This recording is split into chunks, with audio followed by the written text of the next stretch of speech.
Olá, alunos! A gente retorna aqui com mais uma videoaula dentro do contexto aí da literatura brasileira e abordando ainda o modernismo, só que agora a terceira geração, né? A considerada aí a fase final do modernismo, onde a gente vai falar de dois importantes autores, destacar aí dentro desse período, né? Dois importantes autores aí que merecem destaque dentro da literatura brasileira e do modernismo, né? Vocês estão vendo aí a imagem deles e a gente vai começar a nossa videoaula falando ainda sobre o modernismo, né? Agora, terceira geração.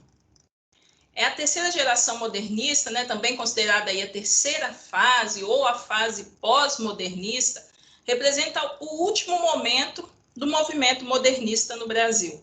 É também conhecida como a geração de 45, justamente pela data, porque ela tem início em 1945 e se estende até 1980. Né? Grandes nomes aí da nossa literatura surgem nesse período, onde daqui a pouquinho eu vou estar destacando aí para vocês dois grandes nomes. Alguns estudiosos ainda preferem apontar o fim do modernismo na década de 1960. Outros ainda afirmam que o modernismo está presente até os dias atuais. Os escritores desse período, eles possuíam uma atitude mais formal em oposição ao espírito radical, contestador e de liberdade desenvolvido na semana de 1922, e quando inicia ali a Semana de Arte Moderna, né, onde surge o nome modernismo, que rompe ali com toda aquela questão tradicional, tanto da escrita quanto em aborda outras questões ainda dentro das artes. O momento em que surge a terceira geração modernista no Brasil é o período menos conturbado em relação às outras duas gerações, ou seja, é a fase de redemocratização do país, visto que em 1945 termina o Estado Novo, né, que durou de 1937 até 1945, que foram implementados aí pela ditadura de Getúlio Vargas. As principais características da terceira geração modernista são o academicismo, passadismo e retorno ao passado, oposição à liberdade formal, experimentações artísticas, né, aquela ficção experimental, realismo fantástico, aí surgem aí os contos fantásticos, retorna à forma poética, né, aquela valorização da métrica e da rima, isso significa, né, aquela questão dos versos livres, os versos brancos, eles, né, meio que dão uma parada com relação a isso aí, que a gente viu na segunda geração modernista, e eles voltam aí àquela questão da métrica, né, e da rima, sendo abordada aí dentro da escrita poética. A influência do parnasianismo e também do simbolismo, inovações linguísticas e o uso da metalinguagem, regionalismo universal, né, voltado para a questão do Brasil, temática social e humana, ainda continua se falando da questão social e linguagem mais objetiva. Dentre os grandes nomes da literatura brasileira e do modernismo da terceira geração, eu destaco aqui para vocês Guimarães Rosa. Ele foi um dos mais importantes escritores brasileiros do modernismo, além de ter seguido a carreira de diplomata e médico. Ele foi o terceiro ocupante da cadeira número 2 da Academia Brasileira de Letras, em 1967. Ele fez parte da terceira geração modernista, né, a chamada geração de 45. Guimarães Rosa escreveu contos, novelas, romances. Muitas de suas obras foram ambientadas pelo sertão brasileiro, com ênfase nos temas nacionais, marcadas pelo regionalismo e mediadas por uma linguagem inovadora. Né? Surgem aí as invenções linguísticas, o arcaísmo, palavras populares e o neologismo. Rosa foi um estudioso da cultura popular brasileira. Sua obra, que merece maior destaque e por ter sido a mais premiada, é Grande Sertão Veredas, publicada em 1956 e traduzida para diversas línguas. Né? Uma grande obra de Guimarães Rosa. Né? Quem ouve falar de Grande Sertão Veredas logo identifica o autor, porque realmente é uma obra muito premiada e muito divulgada e conhecida.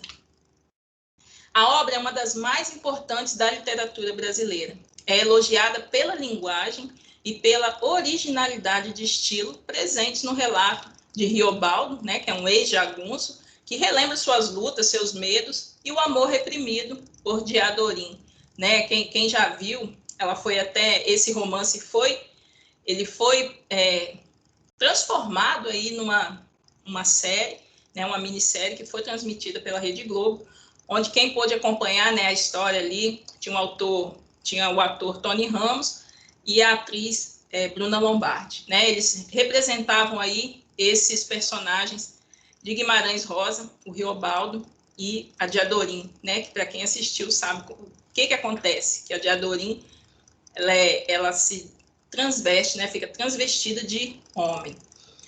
O romance Grande Sertão Veredas é considerado uma das mais significativas obras da literatura brasileira. Publicada em 1956, inicialmente chama atenção por sua dimensão, né? Tem mais de 600 páginas, e pela ausência de capítulos. Não é dividido em capítulos. Olha só que interessante.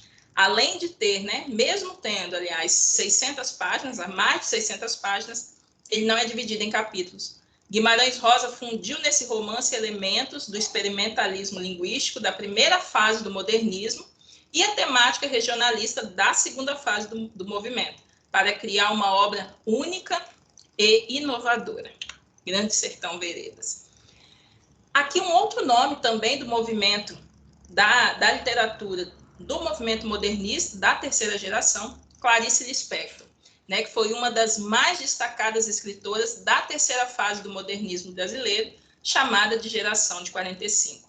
Conhecida como uma das melhores escritoras brasileiras, Clarice escreveu romances, contos, crônicas e também literatura infantil.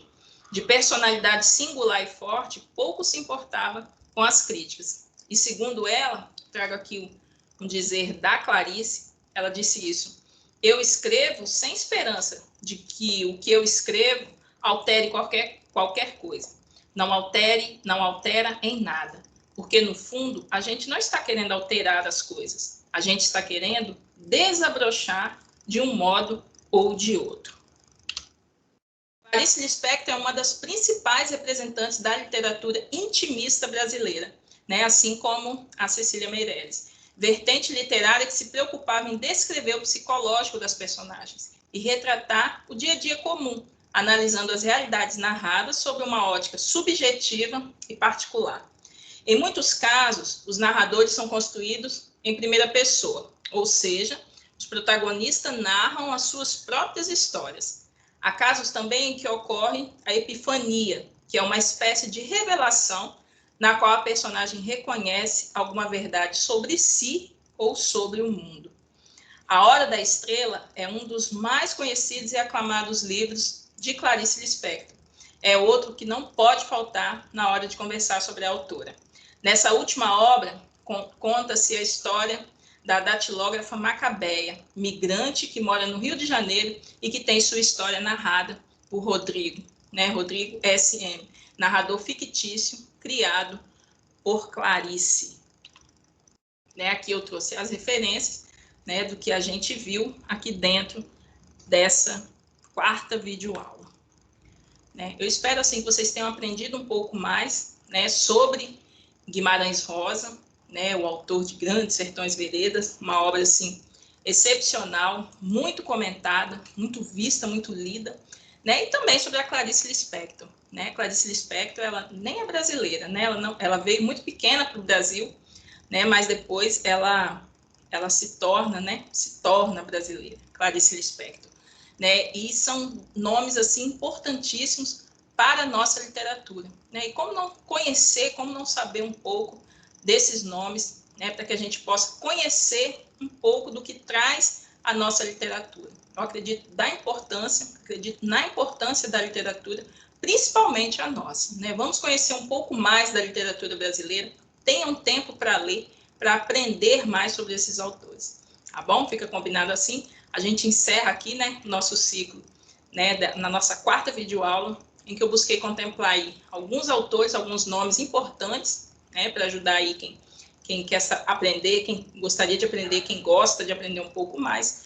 E eu espero que tenha contribuído para o aprendizado de vocês. Muito obrigada pela nossa quarta companhia, né? Agradeço mesmo de coração e até uma próxima videoaula. Tchauzinho.